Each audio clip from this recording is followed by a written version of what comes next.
Hey guys, thanks for tuning in. Today I want to do an unboxing of the SansAmp Para Driver DI. It's a device that I've wanted for a while. I've done some research on it. What I'm planning on doing here is just do an unboxing to show you basically how it's packaged, and then put it through its paces with an electric guitar and bass guitar. Before we start here, there's 3 pretty extensive videos on YouTube on this device by a YouTube guy by the name of Brett Kingman. He does a sample of acoustic, bass, and electric in 3 separate videos. So if you're interested in this device, I highly recommend you check those videos out, because watching those is what really sold me on getting this device. So anyway, let's unbox it. Again, purchased from Sweet Order. My pal there, Art Lindman, who's the sales rep there, always real helpful. And so let's give this a look and see what's inside.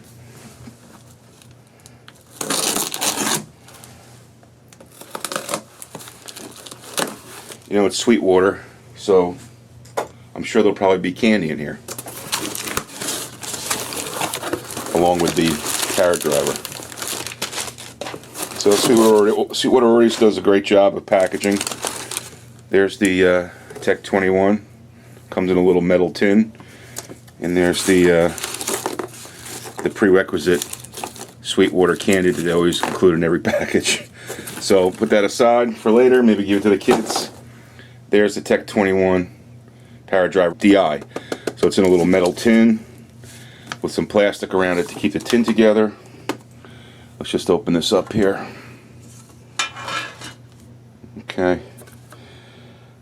The only thing I'll say about this, and I'm sure if there was an issue I'd be able to return it, but it's not packaged very well. I mean, if I were to design the packaging for this, I'd have some sort of, you know, cardboard eggshell thing that would keep this thing from sliding around in here. I'm sure it's built very solid, and maybe they did test and it can take this, but you know, when it's shipping, it's probably rattling around. And this isn't an issue with Sweetwater. This is how it comes from the manufacturer. So anyway, that's just one little tick that I noticed, but let me get it out of here. It's got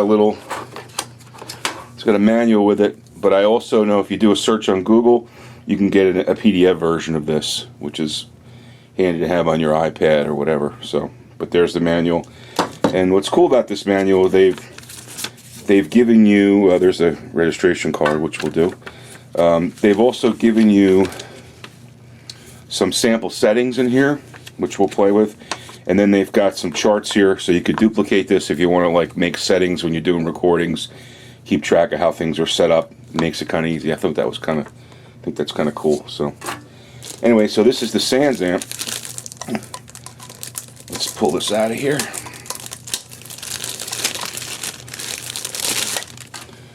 It's metal construction. Seems pretty solid. The pot's tuned real nice and smooth. Okay. Switch the soft switch for the foot switch, which is nice. There's no clicking. So you've got your XLR, your 1/4 inch output, AC power, or DC power, sorry, DC power, and then you've got your instrument input, and then a parallel output. So this is going to be a dry output in case you want to have, you know, if you're recording bass and you want to run the bass through the SansAmp, but you also want to have a separate track that's just dry, so you can process it later. You can do that with this device. One of the cool things about this device is that it's powered by 48 volt phantom power. So my plan is to hook this up to my PreSonus Audio Box 22 VSL interface and drive 48 volt power to it, and basically power it by using that. So pretty ingenious setup for a DI. What I also liked about this was the output is switchable between line and instrument, okay, which is kind of cool, because if you've got an audio or a digital interface that doesn't have a line input like me, the 22 VSL doesn't have a line in, you can switch it to instrument, and you're going to be synced up with how the connection should be for your particular input. So it gives you the option. Obviously, I think line would probably be better if you have an interface that supports line, but you have the option with this, which is kind of cool. But it seems to be very well built. It's got a compartment back here for a battery if you want to go that route. But like I said, I'm probably going to power this through 48 volts. So that's the unboxing. What we'll do is we'll hook this thing up and we'll take a look at how it works. Okay, so here's the setup I have, the direct injection setup. It's a SansAmp in the middle, the Para Driver DI. I'll have bass and guitar separately coming through the input via 1/4-inch instrument cable. On the other side, I'll have an XLR balanced male to female cable going to the PreSonus audio box in channel 1, and I'll also have a 1/4-inch instrument cable coming from the parallel output of the SansAmp going to channel 2. So the whole idea here is to record a dry, clean track as well as the SansAmp process track. You notice here I have the output set to instrument, and I have it also set to XLR. I have those circled there, so even though the picture is showing the other, when you see the unit, I'll show you how I have it set up. And that's pretty much it. I'll be using Studio One to do the recording and to show you how it sounds. So let's have a look at the actual hardware setup. Okay, so here's the SansAmp Para Driver DI. I've got my XLR cable, which is a 18-inch XLR, balanced XLR cable going right to the audio box. You can see it right there in channel 1. I've got 48 volt on, so it's actually powering this device. You can see that. The light comes on, so you know it's powered. And then I also have this cable, it's a standard instrument cable, going to channel 2 on the audio box, and that's just basically a dry signal. You have to be careful of your inputs on the USB interface to make sure you're not going to overdrive it. Good idea is to start at like 12 o'clock and make sure you get the signals, the gain right, so you're not overdriving your unit. On this device, I've got it set to phantom, so I'm getting power from the audio box. I've got it set to instrument because the audio box doesn't have a line in, so I'm coming into an instrument connection. I'll also have it set to XLR. Okay. The controls here, pretty simple. You have a level control, which is gain. You have treble, mid-range, bass, and then a drive, like an overdrive type device control. You also have this blend control, which basically allows you to mix in 100% if you turned all the way to the right clockwise, or take away the actual SansAmp signal path, if you will. If you want to just have a clean path, you just turn it all the way to the left.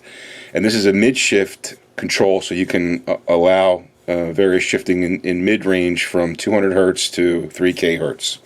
That's how we have it set up, and the guitar we're going to start with is my SG, right there, Gibson SG. And the bass we're going to use is way back there, my 73 jazz bass that's beat up but sounds great with the graphite Moses neck. So that's the one we're using for bass. We're going to start out with the SG. Let's see how that sounds. Okay, so here we go. We're going to show you how the electric guitar sounds here.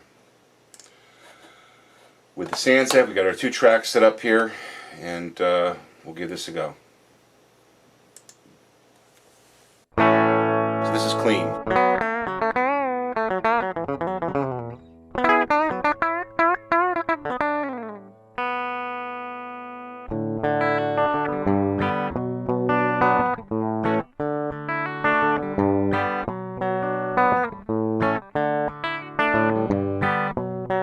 That's clean, so now let's turn on the SansAmp.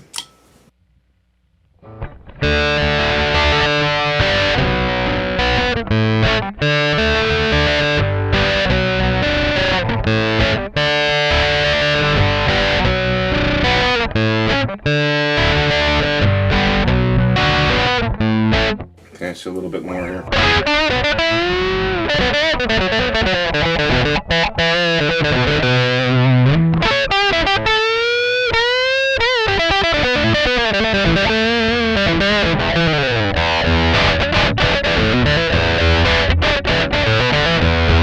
See, we're recording our clean track there and the parallel track number 2 there.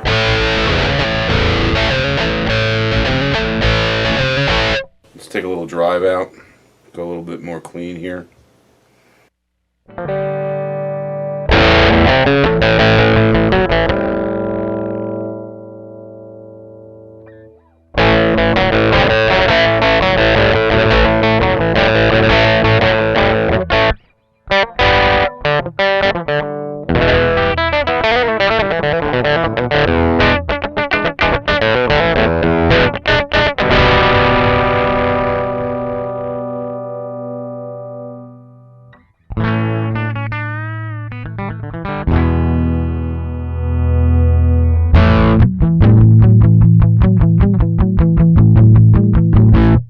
cut it out here.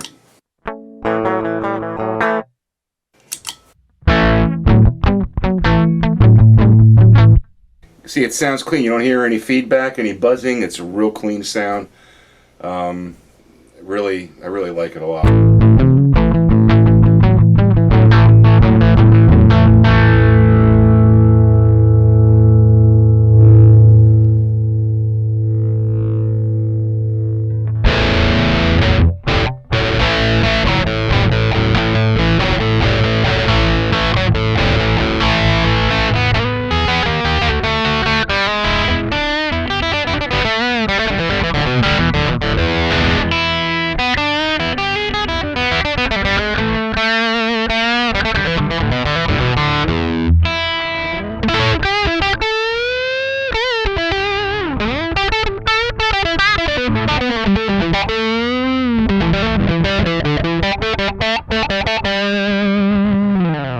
Alright, so that's a test of the electric.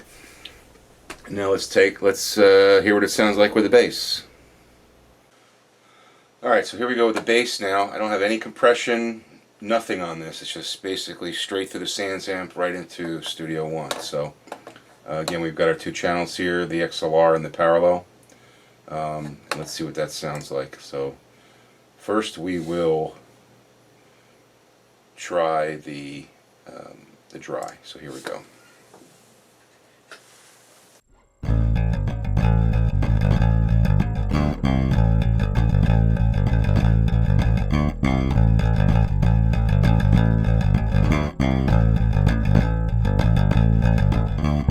Alright, so that's the dry. And now let's go to the SansAmp.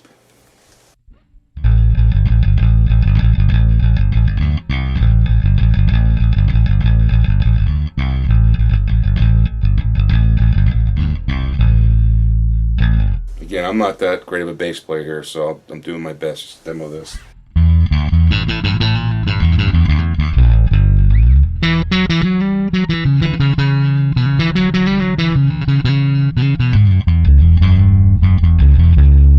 But again, nice quiet signal. You don't hear any buzz or hum or anything like that.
That's basically the bass test. Again, if you really want to hear a great test, check out Brett Kingman's videos. He has 3 extensive tests, one with acoustic guitar, one with bass guitar, one with electric guitar, and you can really, he puts the sounds through its paces. I just wanted to give you a demonstration here of how you can do like parallel output, recording 2 signals at the same time. And as you can see, whenever I change whenever I engage the Para Driver, the parallel input always stayed the same. So that's a clean track that you can basically use, for anything once you're done with your recording. So that's the Para Driver, the SansAmp Para Driver DI. Again, it's a really cool device. I really like it a lot. Got it at, again, Sweetwater. Check with Art there at Sweetwater. He's a good guy. He'll help you out. I have to say that for $200, it's probably the best thing I've ever purchased for my home studio. I think it's going to make recording sound much better. I think it's going to give me a lot more cleanliness in my signals, which will mean less cleanup when I'm mixing, and I think it'll allow me to have better control over the bass sounds. One thing that I thought I was lacking in all my mixes was a real punchy bass sound, and from experimenting with this device, it's really really does the job. So hope this was helpful. Again, please comment and subscribe if you like my channel. Check out those videos for Brett Kingman. That's the third plug, but again, those will really help you make your decision. Thanks for watching, and have a great day.